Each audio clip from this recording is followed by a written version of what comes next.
Abramos nossas Bíblias na primeira epístola de Pedro.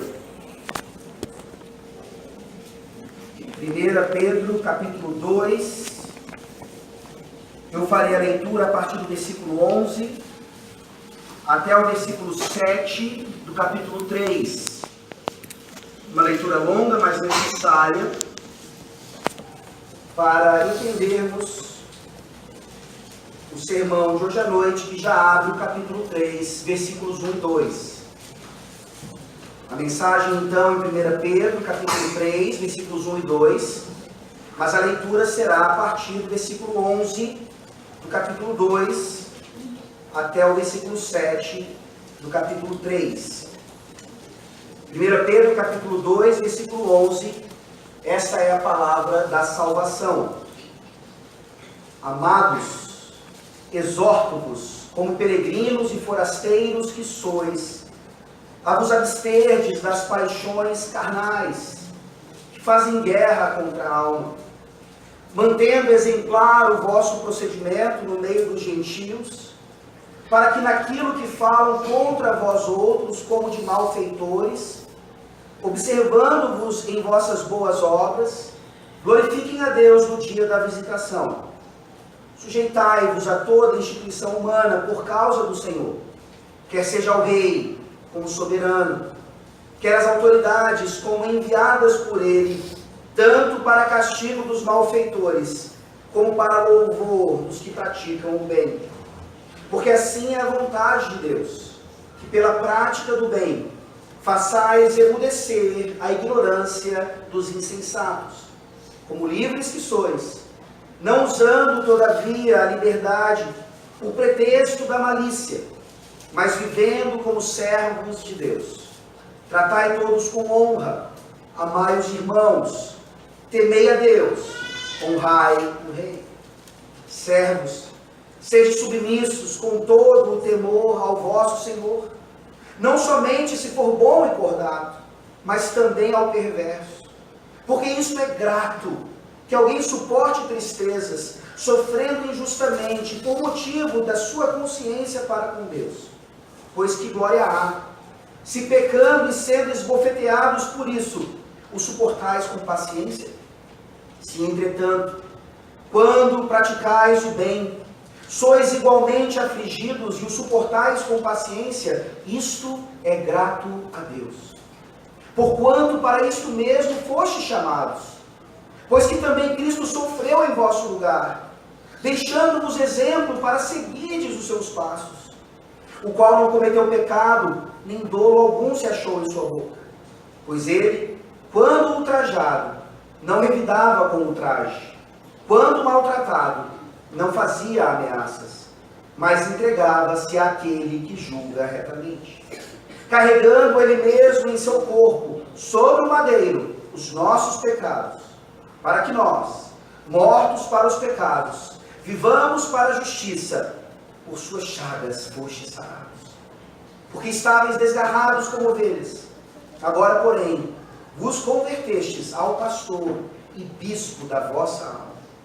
Mulheres, sede vós igualmente submissas a vosso próprio marido, para que, se ele ainda não obedece à palavra, seja ganho sem palavra alguma, por meio do procedimento de sua esposa, ao observar o vosso honesto comportamento cheio de temor. Não seja o adorno da esposa o que é exterior, como frisado de cabelos, adereços de ouro, aparato de vestuário. Seja, porém, o homem interior do coração, unido ao incorruptível trajo de um espírito manso e tranquilo, que é de grande valor diante de Deus. Pois foi assim também que a si mesmas se ataviaram outrora as santas mulheres que esperavam em Deus, estando submissas a seu próprio marido. Como fazia Sara, que obedeceu a Abraão, chamando-lhe Senhor, da qual vós os tornastes filhas, praticando o bem e não temendo perturbação alguma. Maridos, vós, igualmente, vivei a vida comum do lar, com discernimento e tendo consideração para com a vossa mulher, como parte mais frágil. Tratai-a com dignidade, porque sois juntamente herdeiros da mesma graça da vida, para que não se interrompam as vossas orações. Amém. Vamos orar. Obrigado, Santíssimo Deus, pela Tua palavra que é completa, a Tua palavra que nos anuncia o Evangelho não apenas para a nossa salvação, para a nossa conversão, para o início da nossa santificação, mas essa mesma palavra, ela se intromete em nossas vidas, ela entra nos nossos lares, ela vai até os nossos empregos, e até mesmo em nossa vida em sociedade. Ela nos ensina, ó Deus, por meio do Evangelho, o que nós salvos devemos fazer em sociedades corruptas, em lugares onde as pessoas preferem o poder e o autoritarismo e tantas outras coisas, porque o reino do Senhor não é deste mundo. O reino do Senhor não reflete essas coisas. E as palavras de Pedro aqui deixam claro para nós, exatamente como nós, servos e herdeiros desse reino, devemos andar em santidade de vida. Ó Senhor, nessa noite, nós começaremos a tratar de algo tão importante em nossa sociedade, como homens e mulheres devem se portar em seus casamentos. E nós sabemos, ó Deus, que não é uma definição da sociedade de uma forma geral que chama a família de um núcleo fundamental da sociedade. Nós sabemos que isso vem da Tua palavra. Nós sabemos que igrejas fortes e sociedades fortes só se fazem com famílias fortes. E nós sabemos, ó Deus, então, que Satanás vai continuar tentando quebrar as famílias, destruir casamentos, estabelecer divórcio e tantas outras coisas que acabam, sim, minando as igrejas, as sociedades, mas que não podem minar a Tua palavra. A Tua palavra é permanente. A Tua palavra é luz. A Tua palavra é contra a cultura e quebra culturas e muda culturas. Essa é a nossa oração nessa noite, para que os vários casamentos aqui sejam restaurados, para que famílias possam entender o que é ser família da aliança à luz da graça do Senhor Jesus Cristo. E para que principalmente homens e mulheres nessa noite se casem com o Senhor Jesus Cristo, o noivo da igreja, e sejam salvos e possam experimentar o que é um matrimônio à luz do que Pedro nos ensina. Assim nós oramos, ó Deus, em nome do nosso Senhor Jesus Cristo, o nosso noivo. Amém. Amém. Um casal foi entrevistado num programa de televisão, porque estavam casados há 50 anos e nunca tinham brigado. O repórter, todo curioso, pergunta à mulher: mas vocês nunca brigaram mesmo? Não, responde a mulher. E como isso aconteceu? Bem, quando casamos, o meu marido tinha uma égua de estimação. Era a criatura que ele mais amava na vida. No dia do nosso casamento, fomos de lua de mel na nossa carroça puxada pela égua. Andamos alguns metros e a égua, coitada, tropeçou. Meu marido olhou bem firme para a égua e disse: mais alguns metros e a égua tropeçou de novo. Meu marido encarou a égua e disse: 2. Na terceira vez que ela tropeçou, ele sacou a sua espingarda e deu 5 tiros na bichinha. Eu fiquei apavorado e perguntei: mas por quê? Que você fez uma coisa dessas, homem? Meu marido me encarou e disse: Depois disso, nós nunca mais brigamos. Vocês conhecem essa anedota? Vocês conhecem outras coisas que nos fazem rir para não chorar? O homem é a cabeça, sem dúvida alguma, mas a mulher é o pescoço. É ela que move a cabeça para onde ela quiser. A última palavra lá em casa é sempre a minha.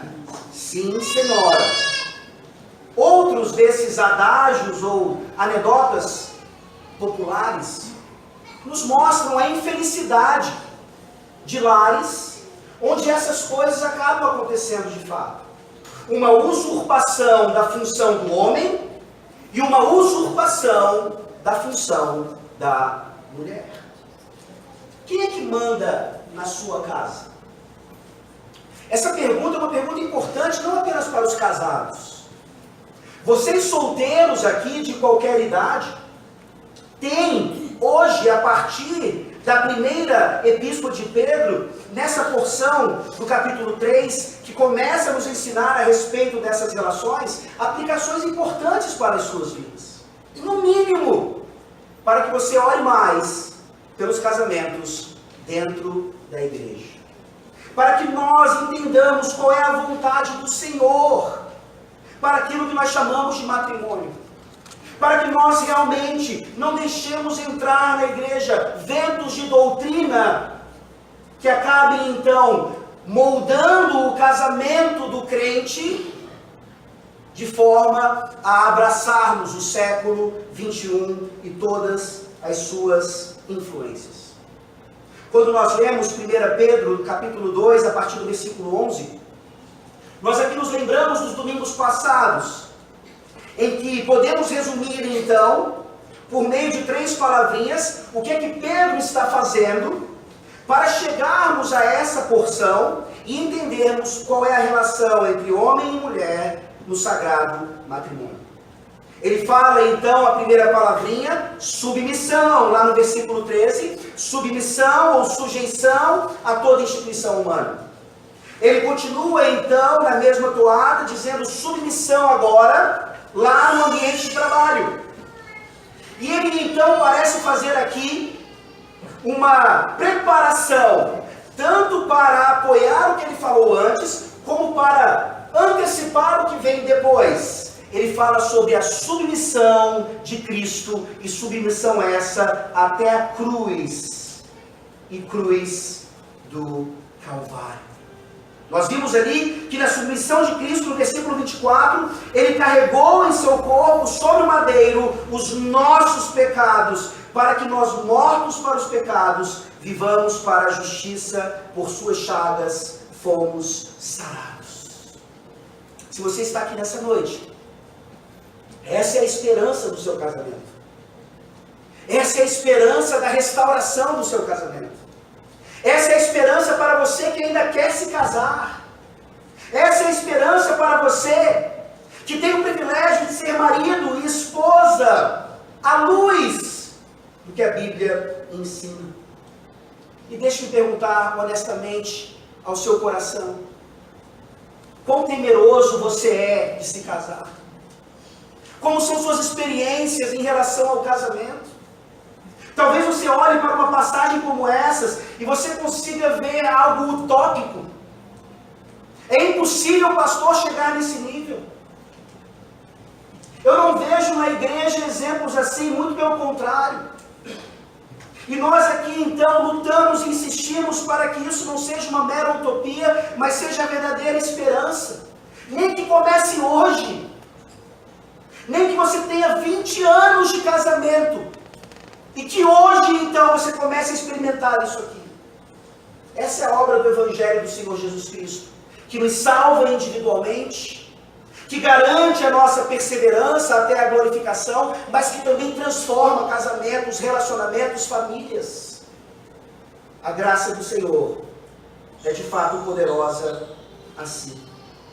É claro que aqui Pedro, ele vai tratar tanto da questão das mulheres como do próprio marido também. Mas nós vamos ao longo desses domingos então seguir aqui a sequência e nós vemos que Pedro começa, e isso não exclui o marido obviamente, mas ele começa enfatizando as mulheres. É por isso que nessa noite então, nos versículos, na verdade, nos versículos 1 e 2 desse capítulo, nós veremos que as mulheres, elas têm o privilégio de ganhar seus maridos para Cristo, por meio de seu procedimento piedoso. Eu achei bem pastoral e sábio quando o presbítero Auriésio lembrou aos visitantes que o trazer as ofertas e os dízimos é um privilégio da igreja. É um privilégio, mas é um dever também. E quando nós olhamos então para um texto como esse, nós devemos olhar para ele sim como um dever, o imperativo está claro, mas não apenas como um dever, não apenas como uma obrigação, mas principalmente como um privilégio. Vocês, mulheres, hoje aqui, nessa noite, ouvindo essa mensagem, têm o privilégio de ganhar seus maridos para Cristo, por meio de seu procedimento piedoso. Nós veremos então isso em duas partes. A primeira delas é a natureza dessa submissão. A natureza da submissão no matrimônio. Isso se encontra na primeira parte do versículo 1. E depois, na segunda parte do versículo 1 e no versículo 2, nós veremos o propósito da submissão no matrimônio. Vejamos então qual é essa natureza. E estejam prontos nesse primeiro momento para abrirmos as nossas Bíblias em vários lugares, uma espécie de teologia bíblica da submissão no matrimônio. 1 Pedro 3, 1 diz: mulheres, sede vós igualmente submissas a vosso próprio marido. E muitas vezes, quando nós queremos entender o que é alguma coisa, nós precisamos começar entendendo o que aquilo não é. E muitas vezes, quando a gente ouve a palavra submissão, nós ficamos apenas no aspecto que não é a submissão. A gente quer deixar tão claro, principalmente para as mulheres, que nós não somos machistas, que nós não somos autoritários ou coisas do tipo, que a gente vai falando e ensinando, submissão não é isso, cuidado e tal, não sei o que você ouviu por aí, ou qual é a sua experiência. Sim, a gente precisa mostrar o que não é, mas nós não podemos parar aí.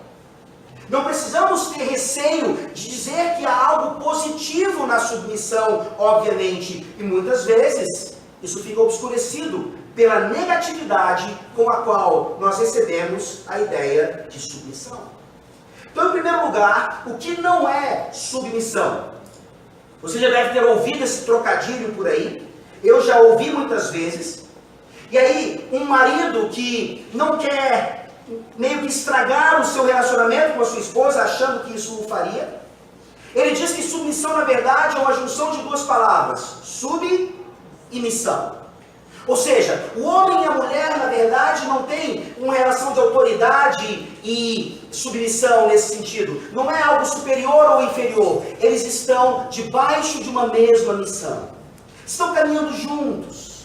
Estão ali realizando a mesma missão de acordo com seus dons e talentos. Vejam, etimologicamente não é isso que a palavra diz. É uma deturpação da própria palavra e uma deturpação da teologia que essa palavra nos traz. Nós não precisamos querer deturpar a palavra de Deus para tentar dar um jeitinho na ideia de submissão.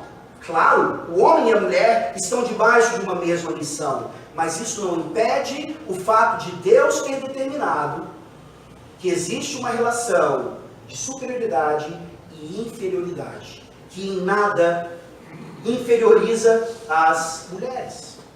Por outro lado, o que não é submissão também é para os homens fazer a mulher de capacho. Acharmos então que, graças a Deus, somos reformados, agora a mulher então vai se colocar no seu devido lugar. Já trabalhamos a ideia aqui, né? Agora a mulher não pode mais trabalhar fora de casa, agora a mulher então, ela vai simplesmente ficar calada o tempo todo, não vai dar a sua opinião, vai fazer exatamente o que eu mando e vai me agradar de todas as maneiras. Não, isso não é teologia reformada. Isso não é um caráter piedoso de um homem que entende que ele sim, de fato, é o cabeça da mulher, e o que significa então ela estar debaixo dessa autoridade.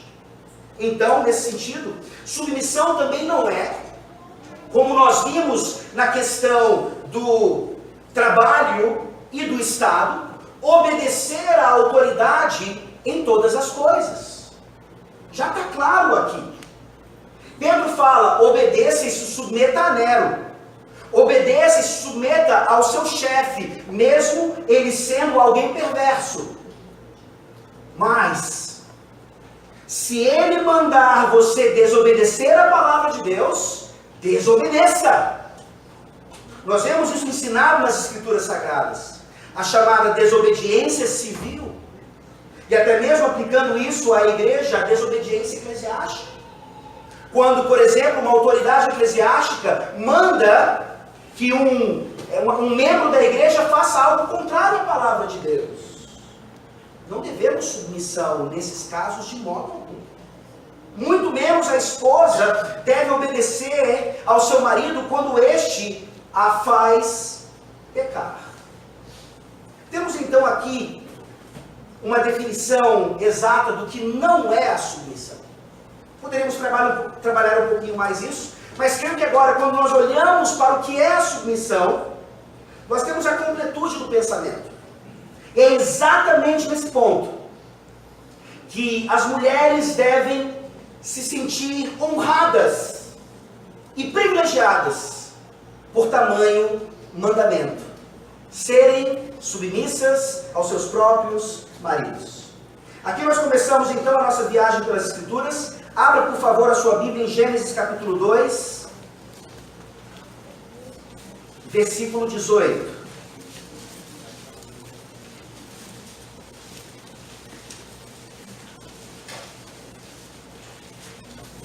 Vocês se lembram que na mensagem a respeito da submissão aos senhores ou aos chefes, aqueles que estão acima de nós no ambiente de trabalho, uma base teológica vinda de Gênesis também é que o trabalho não é maldição. A hierarquia trabalhista não é algo da qual devemos nos livrar, como muitos pensam. E da mesma maneira então, baseado em Gênesis, o Espírito Santo hoje nos ensina que da mesma forma que o trabalho veio antes da queda, não é uma consequência da queda, essa relação de autoridade e submissão também vem antes da queda. Gênesis 2:18 deixa isso claro. Disse mais o Senhor Deus, não é bom que o homem esteja só, far-lhe-ei uma auxiliadora que lhe seja idônea. Mais para frente você vai ver que de fato Eva é tirada do homem. E isso leva Paulo a, em 1 Timóteo, dizer, argumentando teologicamente, porque uma mulher não deve ensinar ou exercer autoridade na igreja. Porque primeiro foi formado o homem e depois a mulher. A ordem é clara. A ordem é clara. É uma base na criação. E ser auxiliadora aqui em nada diminui a mulher, porque ela é idônea. Ela, num certo sentido, voltando lá para o argumento frágil da submissão, realmente está trabalhando com o homem para realizar os mandatos da criação. Mas antes da queda, já uma determinação de que o homem fosse o cabeça e a mulher fosse a sua auxiliadora. Estava tudo bem, até que uma serpente vem até o jardim, vocês conhecem a história. E desde o princípio ali, então, no diálogo entre a serpente e Adão e Eva, não apenas com Eva, nós já começamos a ver a serpente, que era o próprio Satanás, destruindo essa base. Nós veremos isso no próprio texto aqui como uma aplicação. Satanás, usando a serpente, aquele animal sagaz, ele começa a quebrar a estrutura. Satanás não vai falar com Adão, Satanás vai falar com a esposa, ou pelo menos se dirige a ela.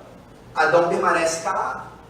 Adão não faz o seu papel, e nós conhecemos bem o que acontece.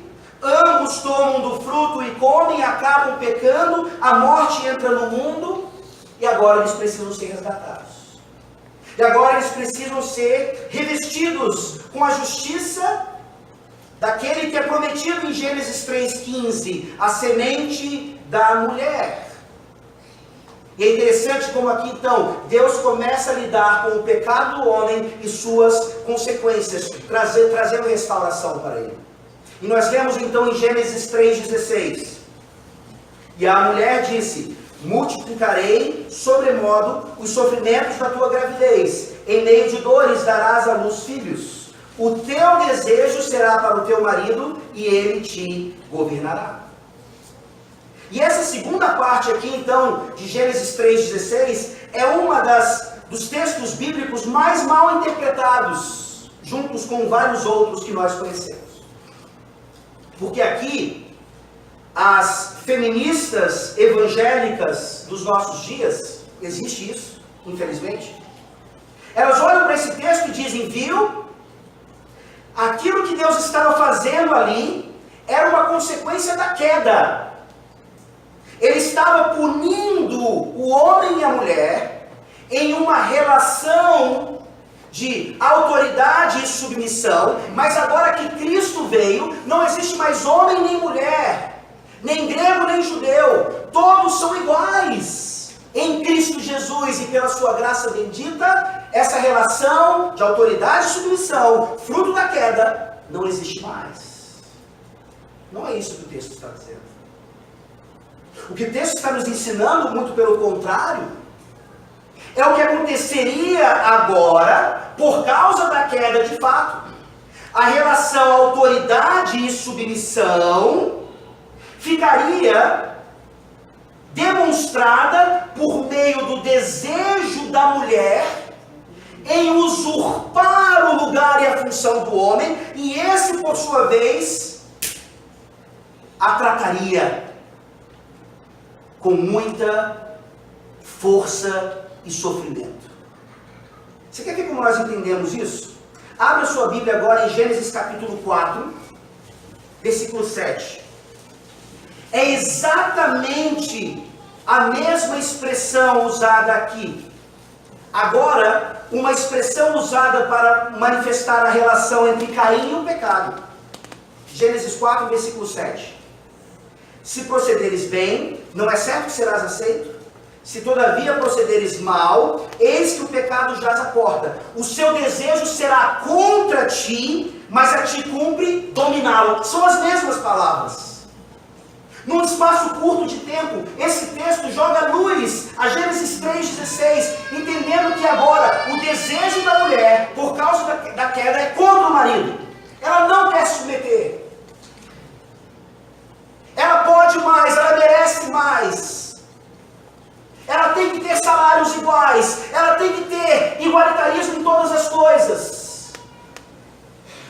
Quem é que manda na casa? As decisões são tomadas em uníssono. Cada um tem a sua conta bancária. Ela reage então contra o marido. Ela quer tomar o lugar dele. Na verdade ele é um banana. Ela é quem manda em casa.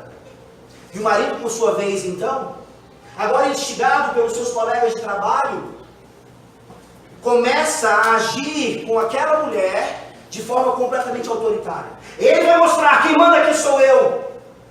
E assim nós precisamos hoje da Lei Maria da Penha. Porque aquele marido vem e bate na mulher, espanca a mulher, governa a mulher, domina a mulher. Esse é o sentido do texto.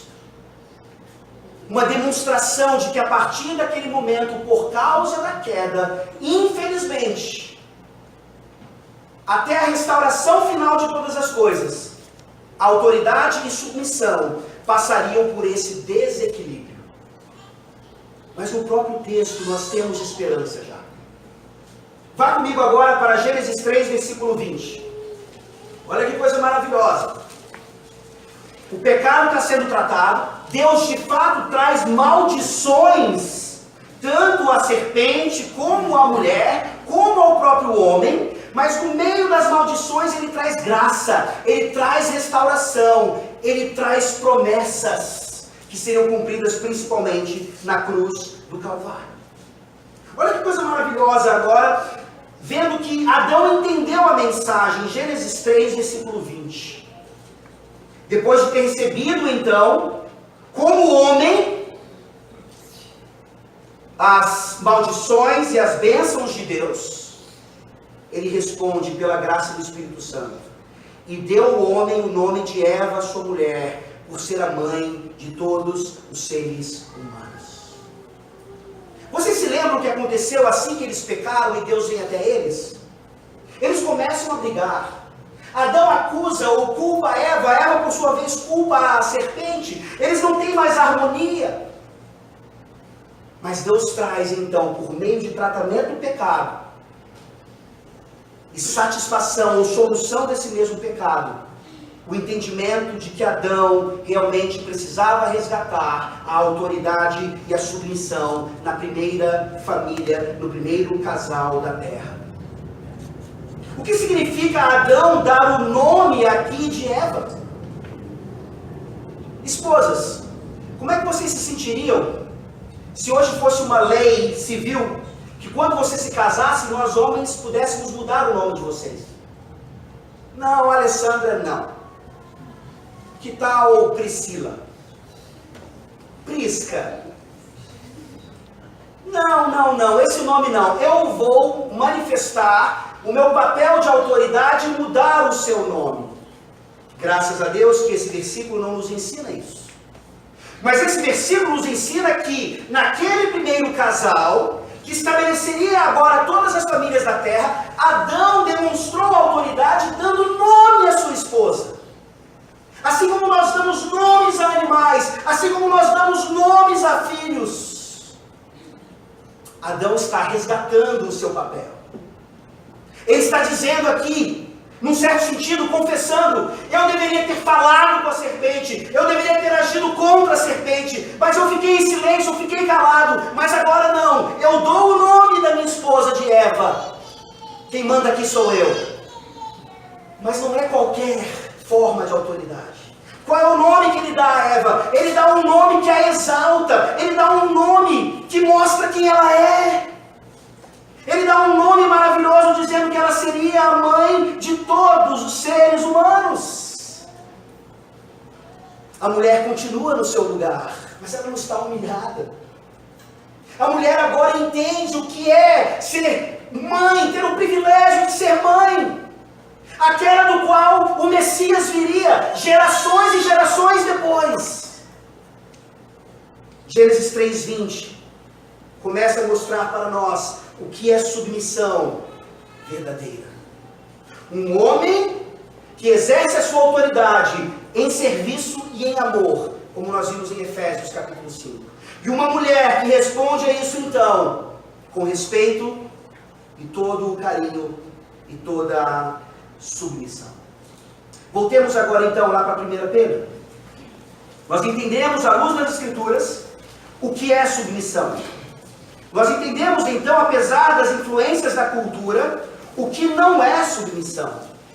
E o versículo nos traz um privilégio ainda maior para as mulheres agora. 1 Pedro 3:1 diz: mulheres, sede vós igualmente submissas. Por que a palavra aqui, o advérbio igualmente? Duas coisas. Lembra, Pedro já falou: sujeitai-vos a toda instituição humana, sujeitai-vos ou sede submissos aos seus senhores, mesmo que eles sejam perversos. E agora, igualmente, mulheres, sujeitai-vos aos seus maridos. Mas o igualmente aqui não diz respeito apenas a isso, mas diz respeito principalmente aos versículos anteriores. Igualmente a quem? A Cristo Jesus. Mulheres, talvez na ordem aqui a gente não pode ser categórico. Ser submisso a Nero é dificílimo. Ser submisso a um senhor perverso é dificílimo. Mas talvez o mais difícil de todos é uma mulher ser submissa ao seu marido, como nós veremos aqui, que nem crente é. E aí Pedro diz: olhe o exemplo de Jesus. E igualmente agora, mulheres, sejam submissas aos vossos próprios maridos. E mais uma vez, além de todo o resgate que nós fizemos à luz das Escrituras, nós precisamos cravar em nossos corações, principalmente as mulheres aqui hoje, o privilégio que vocês têm de serem como Jesus Cristo, na submissão aos vossos maridos. Aí as solteiras dizem, ainda bem que eu não sou casada. Você vai casar já já, se Deus quiser, e você vai ter esse privilégio. Abra sua Bíblia, por favor, em 1 Coríntios capítulo 11.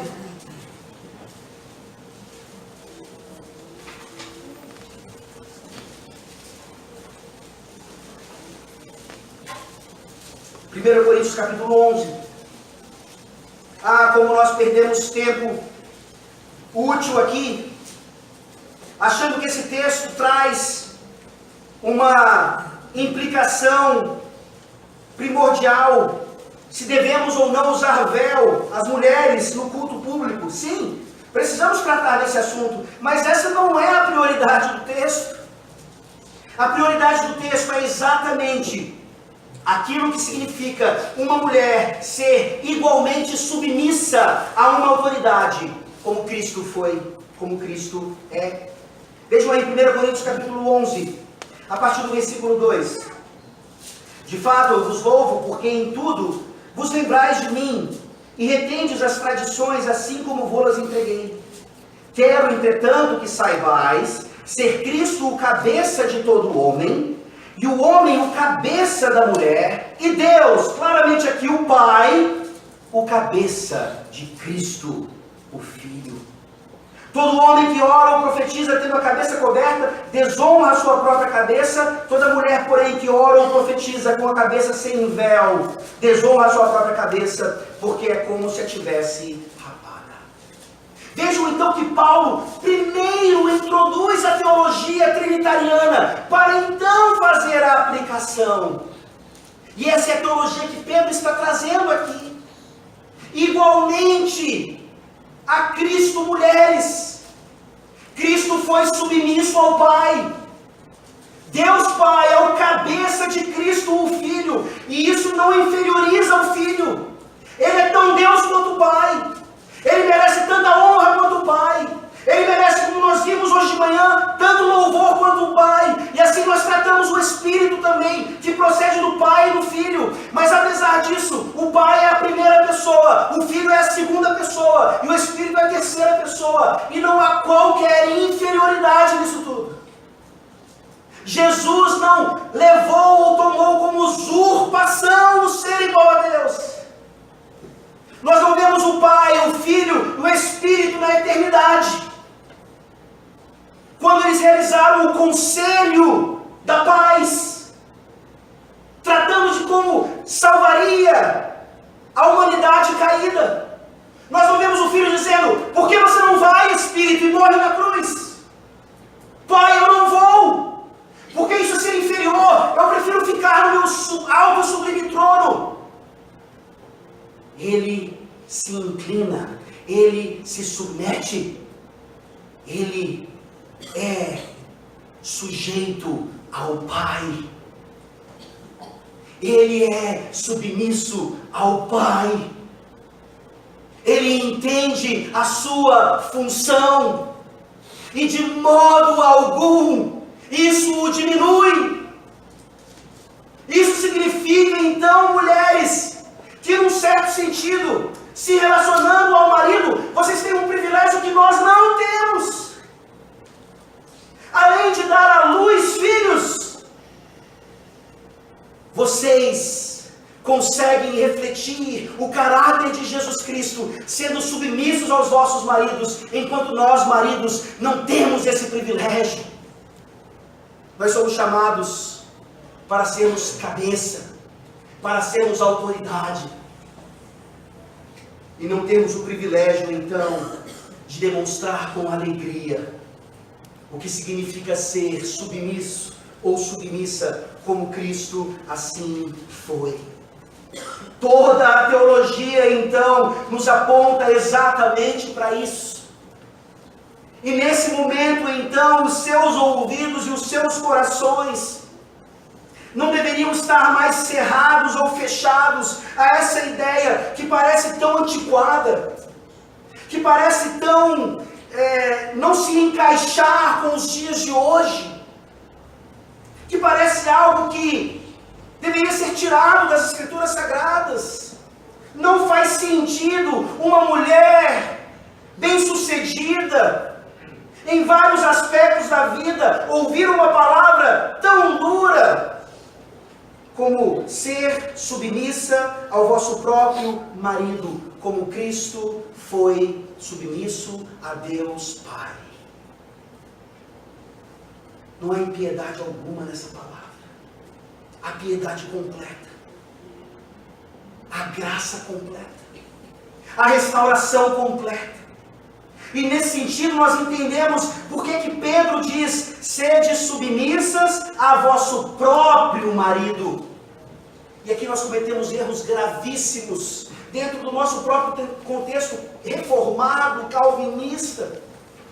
Meninos tão novinhos que tratam suas futuras esposas como se já fossem maridos delas, dizendo nesse relacionamento que ainda não é casamento, quem manda aqui sou eu. Mesmo que você pague a conta,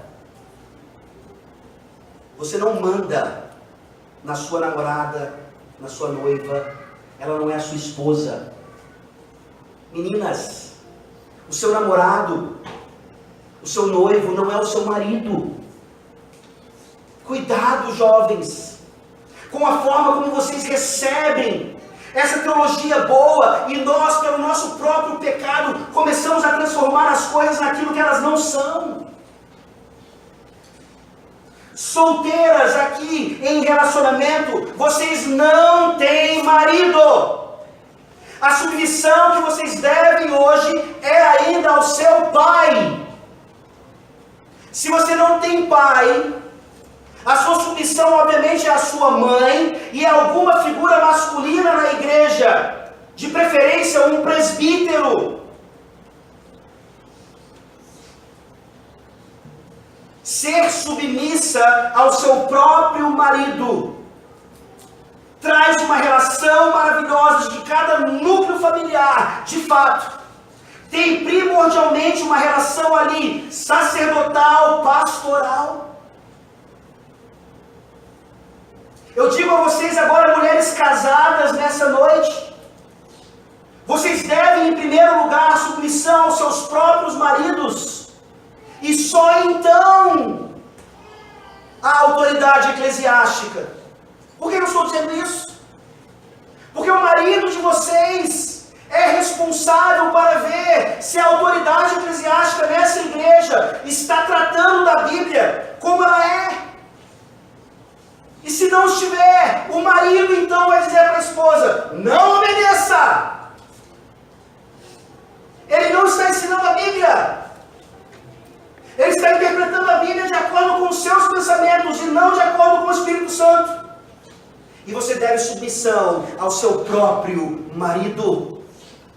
Homens, será que vocês têm sido então esse pastor, esse sacerdote do lar em seus lares?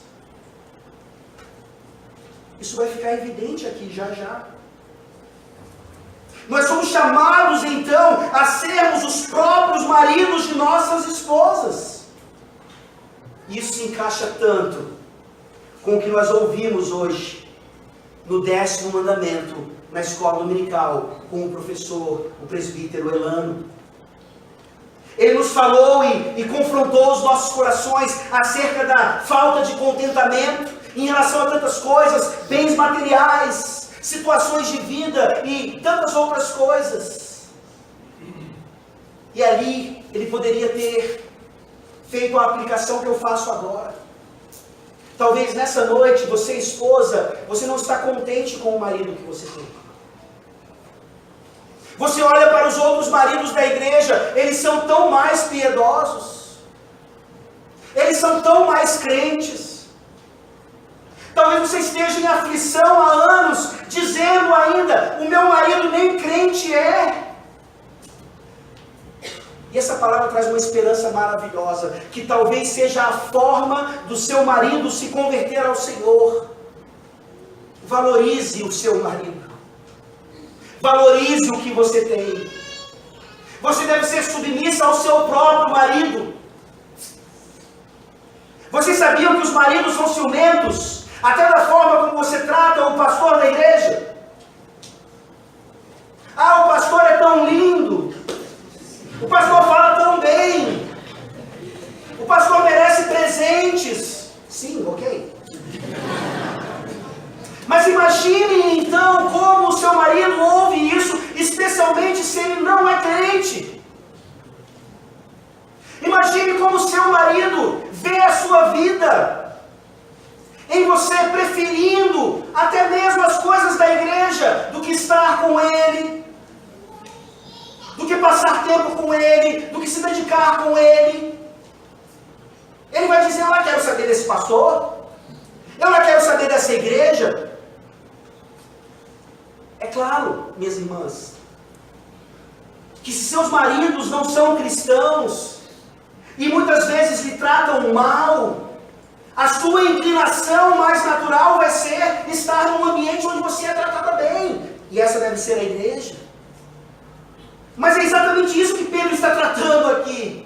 A sua submissão primordial. E isso vai ajudar a ganhar o seu marido. É a ele. É o seu próprio marido. E eu poderia dizer: ninguém mandou você casar com ele. Mas eu seria tão maldoso se eu fizesse isso. Foi a providência de Deus que lhe levou até ele. Talvez você não devesse ter casado, talvez foi um erro, talvez. Mas agora então não podemos corrigir esse erro com outro erro. Nós veremos aqui já você permanece casada com ele. E entende o que Paulo está dizendo aqui: sejam submissas aos vossos próprios maridos. Vocês estão casadas, vocês estão casados. E isso então reflete naquilo que Pedro diz aqui. Quero trazer uma ilustração agora, ainda mostrando essa ideia do vosso próprio marido, já nos levando para o nosso segundo ponto. Nós conhecemos um casal que, infelizmente, reflete a realidade de muitos casais dentro da igreja. A maturidade espiritual e teológica da esposa sendo maior que a do marido. Isso é mais comum do que deveria ser, infelizmente. Algo que aconteceu ali, num certo sentido, no Éden, quando Adão não exerce a sua autoridade espiritual sobre Eva, confrontando a serpente. Isso é visto diversas vezes. Meus irmãos, é só você olhar para a igreja de uma forma geral, usando o exemplo das sociedades internas. E isso é tratado, infelizmente, como uma característica da igreja. As SAFs sendo mais fortes e mais atuantes do que as UPHs. Isso não é algo positivo. Não é. Não é uma disputa, gente. Vocês sabem disso, muitas vezes é tratado assim. Mas quando nós olhamos para a realidade de uma igreja que trabalha com sociedades internas, e fica evidente então uma organização, uma dedicação, uma diligência maior das mulheres, em contrapartida à negligência e à infidelidade e à preguiça dos homens. Isso aqui está invertido. Conclamo aos homens dessa igreja que sejam homens mesmo, que sejam os próprios homens, maridos de suas esposas, que trabalhem juntos pelo reino de Deus, e não sejam como esse casal, onde o marido, ao ser confrontado, porque é que a esposa ensinava a teologia em casa, a esposa conduzia o culto doméstico em casa, ele diz com toda tranquilidade: é porque eu aprendi de um pastor presbiteriano que o homem pode delegar à mulher essa autoridade. Eu aprendi de um pastor presbiteriano que a mulher pode pregar debaixo da autoridade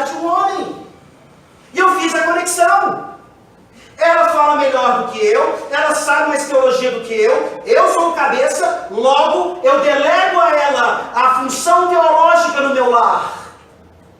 O pensamento dele é perfeito. A conclusão a que ele chega é lógica e correta. A partir de um erro teológico gravíssimo que esse pastor continua ensinando no nosso meio.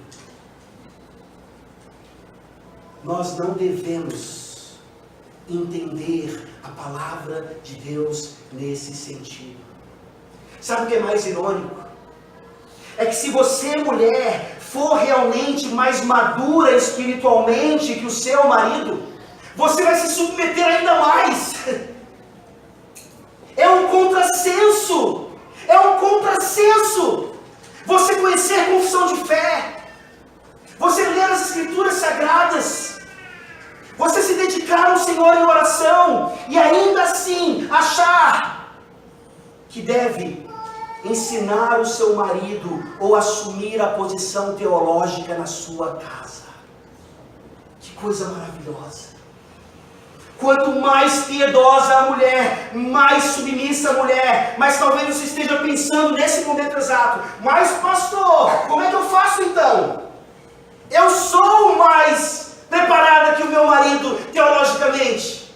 Vai ficar por isso? Calma que o texto sagrado é completo. Nós vemos então aqui a natureza dessa submissão no matrimônio e agora o propósito da submissão no matrimônio. Mulheres piedosas, fiquem tranquilas. Quando nós obedecemos a palavra de Deus, as coisas se transformam. Maridos começam a trabalhar na igreja, a se dedicar no trabalho da igreja, a trabalhar em casa como pastores e sacerdotes do lar. E são assim então aqueles que guiam teologicamente e em tantos outros aspectos o próprio lar. Vejam o que diz o texto. Aqui nós continuamos agora na segunda parte. Na segunda parte do versículo 1. A submissão ao próprio marido deve acontecer para quê? Para que, se ele ainda não obedece a palavra, seja ganho sem palavra alguma, por meio do procedimento de sua esposa, ao observar o vosso honesto comportamento cheio de temor. Se ele não obedece à palavra. E aqui o texto não está, infelizmente, traduzido tão bem. É uma boa tradução, mas ela não é tão boa quanto poderia ser. Aqui, a ideia do original é mais assim: se ele rejeita deliberadamente a palavra. Ele não só não obedece porque não conhece, mas na verdade ele conhece e rejeita. Ele não quer. É algo de iniciativa do homem. É bem mais forte do que o português nos mostra. E não é engraçado agora? É exatamente a esse marido que você deve se submeter. Quando você casa, você vê que o seu príncipe, ele se torna um sapo bem rapidamente. E você precisa continuar sendo submissa ao sapo, com a esperança de que com beijos ou vários beijos ele volte a ser príncipe. Volte a ser, ou venha a ser pela primeira vez, o rei do lar, o sacerdote do lar, o profeta do lar. Mas nesse sentido, nós vemos então que a lua de mel acaba, os primeiros anos acabam, e agora a realidade começa a bater na porta. E você vê, esse não é o homem com quem eu casei. Esse homem não obedece a palavra como deveria, ele na verdade a rejeita. E aqui claramente então, como uma aplicação primária, primordial, nós vemos a ideia de um casamento misto por conversão posterior a essa união. É a mesma situação de 1 Coríntios capítulo 7. Nem lá, nem aqui temos uma justificativa bíblica para o casamento misto, deliberado. Não. Tanto lá como aqui, nós vemos que a mulher se converteu depois de ter contraído núpcias lá atrás. Os dois eram descrentes, os dois eram pagãos, os dois eram idólatras, mas o Espírito Santo agora converteu aquela mulher. Ela deve se separar, não é verdade? Não. 1 Coríntios capítulo 7, por favor. 1 Coríntios capítulo 7.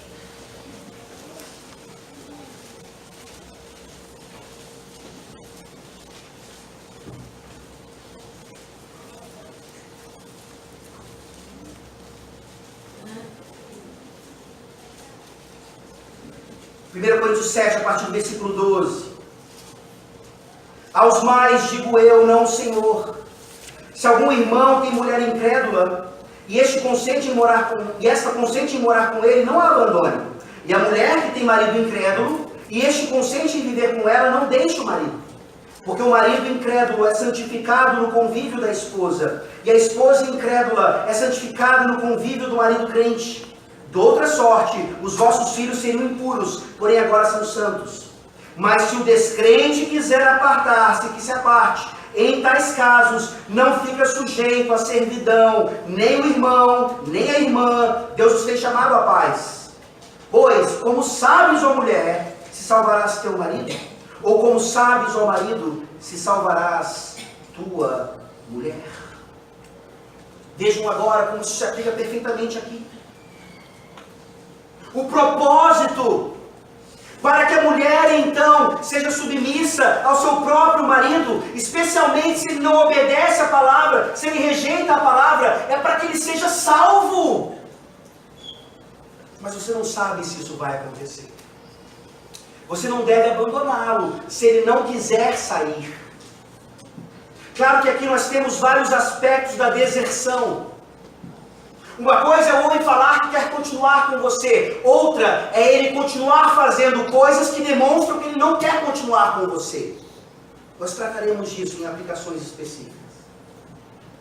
Mas em todo caso, de uma forma geral, você, mulher, não pode ser submissa ao seu marido só se ele for um bom marido. Você não deve ser submissa a uma autoridade civil só se ela for boa.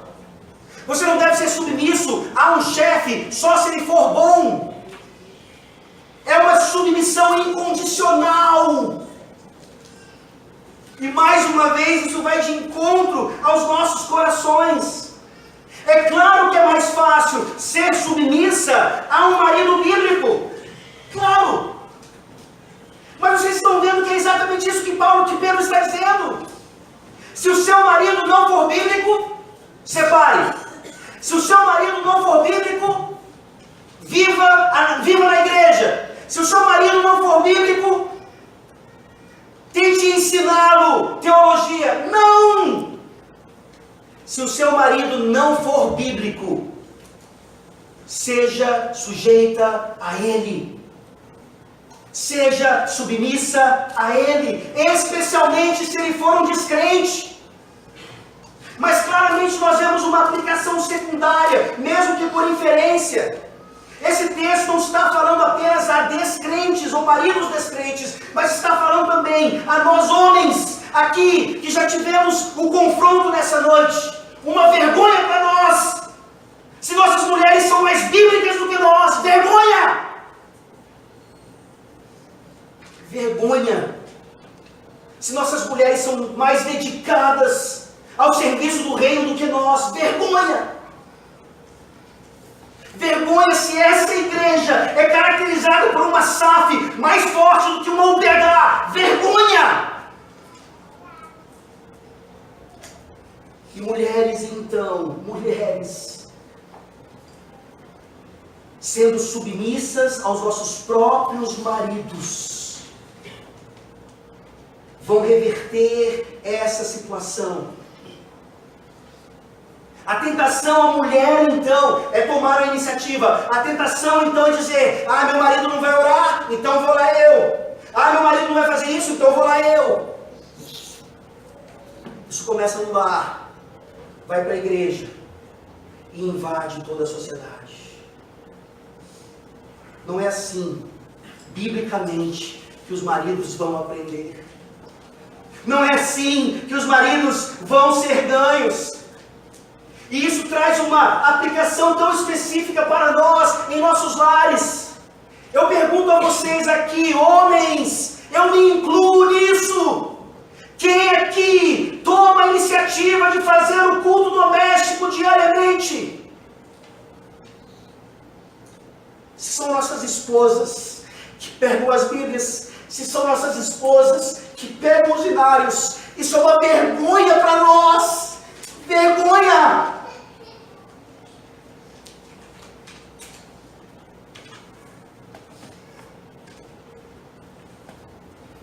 É por meio dessa sujeição incondicional, mesmo que nós mulheres sejamos esses tapados espirituais, que vocês vão nos ajudar a sermos menos tapados e mais dedicados então à nossa função primordial.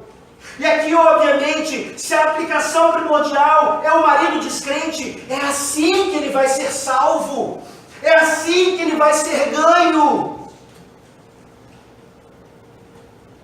Nós veremos já, não é sem a palavra, não é meramente pelo exemplo ou pelo procedimento. Da mesma forma, então, que o marido já crente, que o marido já salvo, cuja profissão de fé é verdadeira, ele vai ser mais santificado. Ele vai ouvir uma palavra como essa, e ele vai entender que a sua mulher, então, ela é uma mulher piedosa, e que ele precisa ser mais piedoso do que ela. Não competição, não é competição. Não é quem sabe mais Bíblia decorada. É uma questão de obviedade. A mulher olha para o seu marido e vê nele um homem crente, e se alegra com isso, porque ele é o marido, ele é o pai de seus filhos, e ele é um verdadeiro homem de Deus. E ela vai ser ainda mais piedosa.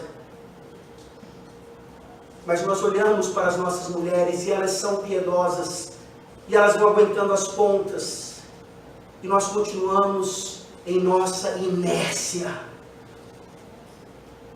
Mulheres, não caiam nessa tentação.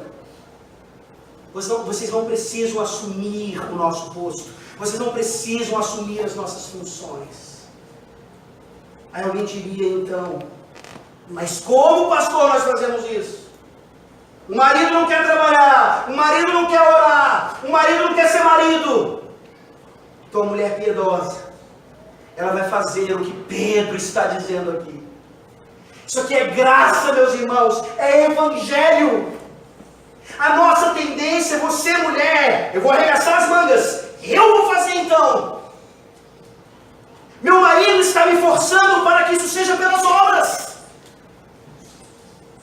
E Pedro nos lembra, é pela cruz, é pelo modelo de Cristo, é contra a cultura, inclusive dentro da igreja.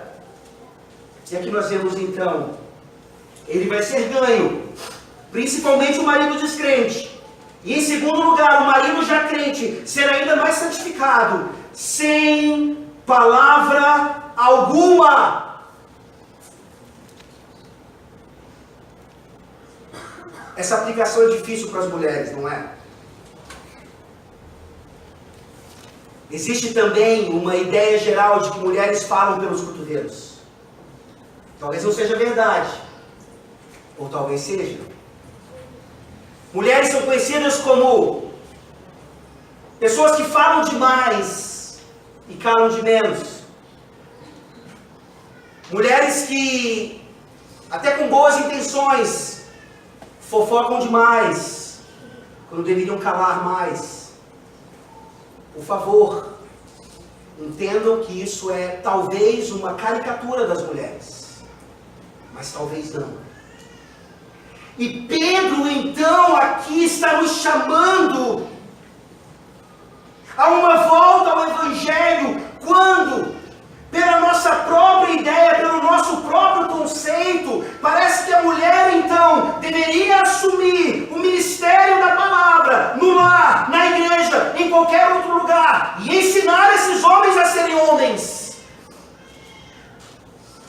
Tem uma brincadeira no seminário que diz que as mulheres piedosas ali, elas dizem para os seus maridos assim: por favor, me ensine Gênesis tal, e você vai dizer isso, isso, isso e isso.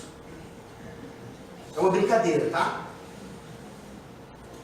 Mas muitas vezes eu tento aplicar esse texto fazendo a mesma coisa. E aqui literalmente o que Pedro está dizendo é que todos, sem exceção, são salvos pela palavra. Sem a palavra ninguém é salvo. Mas aqui, a mulher, ela age sem palavra alguma.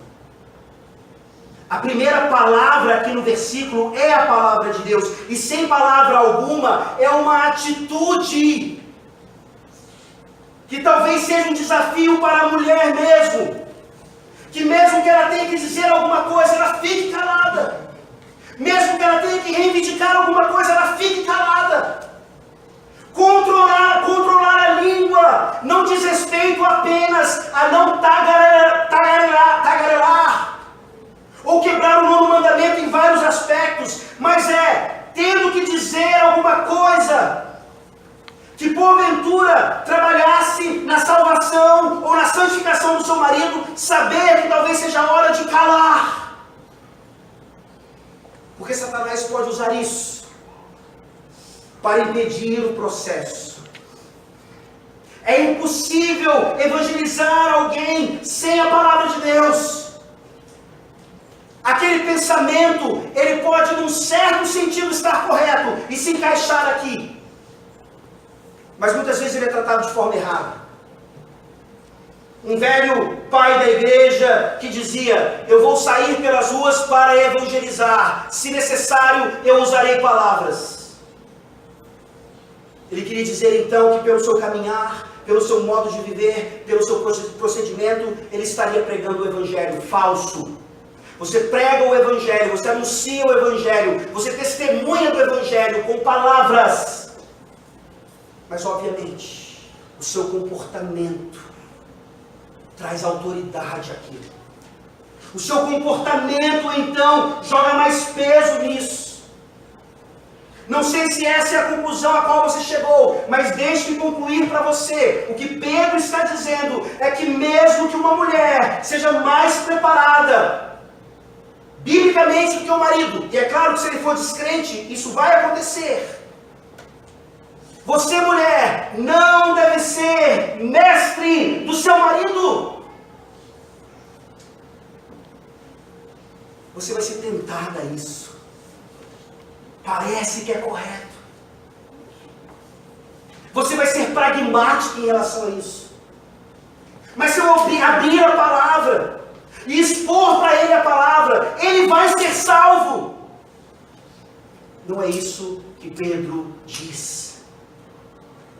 O que Pedro diz é que a forma como Deus age graciosamente é o seu marido, principalmente se ele for descrente, não ficar você ouvindo: vamos para a igreja comigo, vamos para a igreja comigo, vamos para a igreja comigo. Vá para a igreja, deixe-o em casa e seja a melhor mulher que você pode para ele. E ele vai dizer: como é que você pode ser uma mulher assim? Eu não te trato bem, eu não vou para a igreja com você, eu não sou como os outros maridos, como é que você pode me amar tanto? E você vai dizer: pela graça de Deus, porque Jesus me amou assim, eu não merecia e ele me amou. Eu não queria ir para a igreja e ele me trouxe. Isso é graça.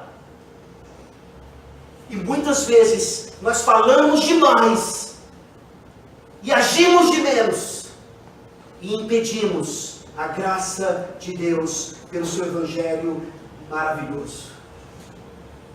Como agir então? Pedro diz: sem palavra alguma, por meio do procedimento de sua esposa, a observar o vosso honesto comportamento cheio de temor. Uau! É difícil ser homem. É difícil ser ou praticar a masculinidade bíblica. Mas aqui nós temos a feminilidade bíblica. Um marido que não merece. Um marido que menospreza a sua fé. Um marido que fala mal de você, porque você só vive na igreja. Vai para a igreja e perde o domingo. É esse marido a quem você deve demonstrar um comportamento honesto, cheio de temor. Que evangelho é esse, gente? Que evangelho é esse? Transformador. Porque ele nos transforma primeiro. Porque ele muda o contexto. Ele vira de cabeça para baixo a nossa visão de mundo e de casamento e de tantas outras coisas. Querem entender como isso aqui era ainda mais duro naquela época? Quando Pedro está falando isso aqui, ele está falando num contexto onde as mulheres eram obrigadas a seguir a religião do marido. Olha o que está acontecendo. Duas pessoas, um casal descrente, pagão, idólatra. A mulher se converte. Agora ela ama mais o Senhor. Ela prioriza o Senhor, obviamente, amando o seu marido, sendo submissa a ele, manifestando um procedimento adequado, com todo temor e respeito. Mas esse marido a menospreza. Esse marido diz: você tem que ser pagã comigo. Você tem que ir para a idolatria comigo. E ela diz: não vou. Eu te amo em todas as coisas, eu sou submissa a você em todas as coisas, mas não acima do meu Senhor. Consegue ver o reflexo disso? Consegue ver uma mulher obrigada naquela época a seguir a religião do seu marido, dizendo: eu vou continuar casada com você, mas eu estou casada em primeiro lugar com Jesus Cristo.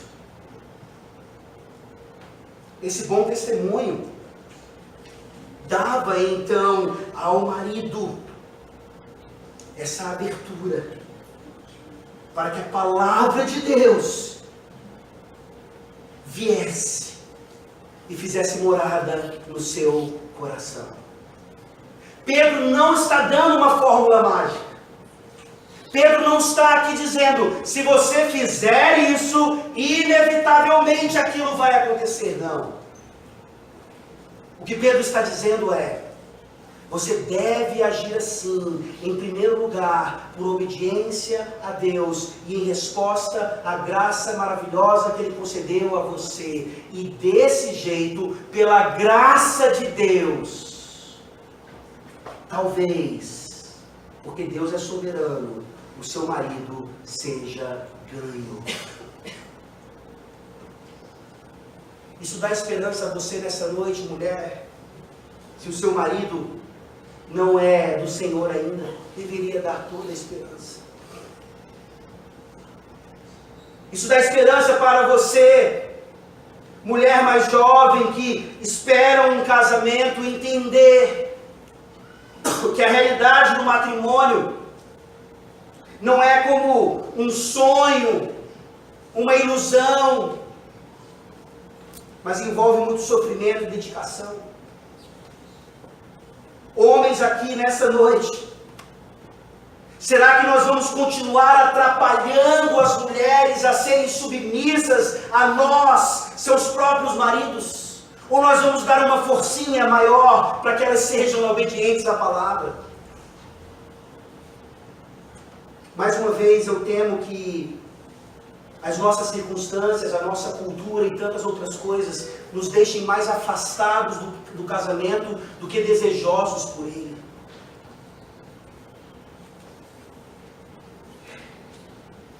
Se eu pudesse, eu teria me casado muito mais cedo.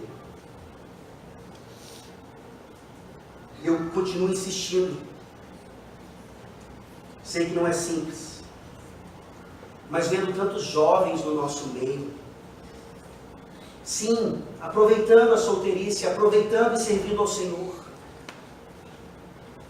Mas do meu ponto de vista, muitas vezes demorando demais para se casarem.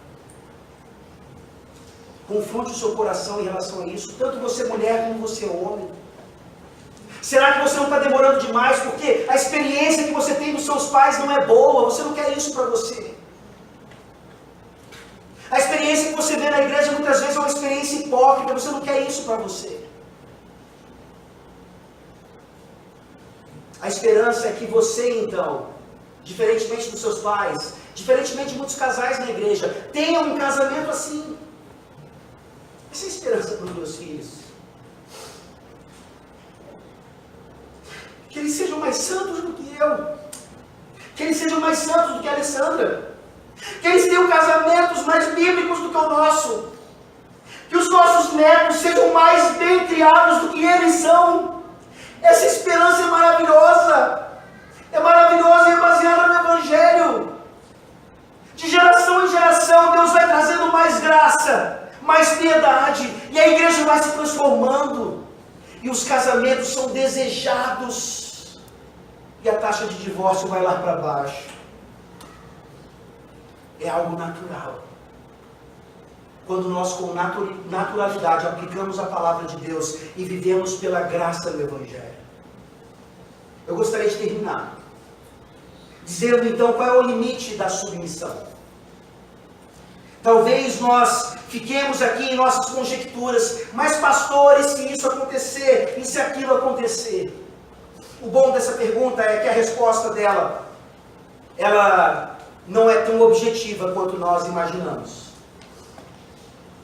É impossível saber qual é o limite da submissão. Meu marido me espancou, pastor, e agora? Meu marido não quer de jeito nenhum fazer o culto doméstico, pastor, e agora? Meu marido isso, meu marido aquilo. Deixa-me dar 2 exemplos para vocês da igreja primitiva. Da igreja lá, dos pais da igreja. Mônica, mãe de Agostinho, depois leia a obra As Confissões de Agostinho, uma obra maravilhosa, onde ele ali abre o seu coração e ele faz uma biografia de sua mãe, mostrando como aquela mulher orava para a sua conversão, como o Projeto Ana faz aqui pelos seus filhos. E nós sabemos que foi por meio dessas orações, obviamente pela soberania de Deus, que Deus chama aquele homem não apenas para a vida em Cristo Jesus, mas para ser um excelente pastor como ele foi. Mas Mônica também trabalhou muito para a conversão do seu marido incrédulo, seu marido que tinha rompantes de agressividade. E ela não o deixou, ela continuava orando por ele. E nós sabemos que ela se tornou viúva, mas antes dele morrer, ele mesmo desejou ser batizado, fazendo a sua pública profissão de fé. Esse meu resumo não faz jus a como Agostinho coloca o testemunho de sua mãe, esposa daquele homem malvado, que se converteu por causa da palavra de Deus, mas sem dúvida alguma corroborado com o comportamento de Mônica também. Mas existe um outro exemplo. Uma mulher anônima, desconhecida, também do 2º século. Na verdade, Mônica era de séculos posteriores. Essa mulher do 2º século, ainda mais próxima dos apóstolos. Ela buscou o divórcio, porque o seu marido, também pagão, dizia que ia mudar, dizia que queria ficar com ela, mas nunca demonstrou verdadeira mudança. E ela então entendeu aquilo que Paulo ensina em 1 Coríntios 7. Se o seu marido, sendo incrédulo, não quer continuar com você, ou por palavra, ou por atitudes, pode se separar. Deus nos tem chamado à paz. Essa mulher se divorciou. Ela tentou, lutou, mas ele demonstrava cada vez mais incredulidade e sofrimento a ela. Talvez você diga, se ela fosse verdadeiramente piedosa, se ela fosse realmente bíblica, ela suportaria até o fim, e talvez ele se convertesse, como foi o caso do marido de Mônica, pai de Agostinho. Não é tão simples assim, meus irmãos. É por isso que eu estou dizendo para você, mulher, nessa noite em especial, qual é o limite, qual é a extensão da sua submissão ao seu marido, especialmente se ele for um descrente. Talvez você não consiga definir isso na sua própria cabeça. Talvez você queira dizer, eu vou sofrer o máximo que eu puder, e mesmo assim sofrer um pouco mais, porque isso é o que uma mulher piedosa deve fazer. Ou por outro lado você diz, basta que ele me olhe torto e eu já vou para o cartório buscar o divórcio. É nesse sentido que nós vemos a autoridade da igreja envolvida no seu pastoreio. Tentarmos trazer a objetividade do caso, e cada caso é um caso, para entendermos o que deve ser feito à luz das Escrituras Sagradas. Para entendermos se de fato o limite da submissão foi ultrapassado ou não. Sem dúvida alguma, meus irmãos, minhas irmãs, nessa noite, nós aprendemos o quanto nós não precisamos apenas olhar para o modelo de submissão de Cristo Jesus, mas sermos submissos e submissas a Ele em todas as coisas. Lutero disse: apesar das mulheres não serem autorizadas a pregar a palavra de Deus, elas devem se comportar de tal maneira que encorajem seus maridos a crerem. E nessa noite, eu tenho certeza que se está difícil, você vai ganhar uma motivação maior, pois ao se comportar assim, existe esperança grande de seu marido se apaixonar por Jesus Cristo. E talvez seja exatamente por isso que Jesus Cristo tenha morrido na cruz do Calvário. Não tem como você saber, só tem como você agir e ficar um pouquinho mais de boca calada, como Pedro ensina, de acordo com as Escrituras Sagradas. Vamos orar.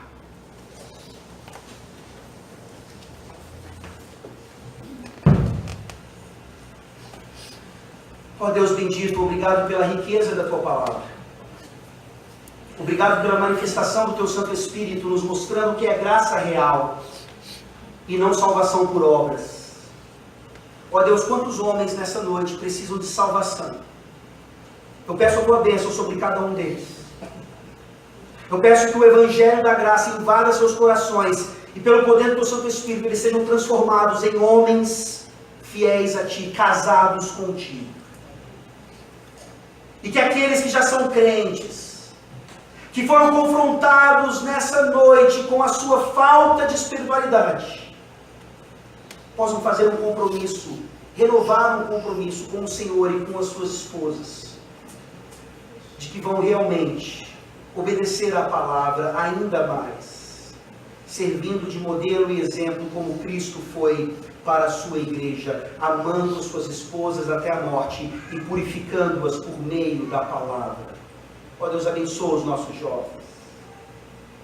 Faça os corações deles, se eles não forem chamados para o celibato, arderem mais e mais pelo casamento, e que eles possam se casar, ó Deus, apesar das posses, apesar dos obstáculos, sabendo que o Senhor Deus cuida de nós, mesmo quando tememos e trememos diante das circunstâncias.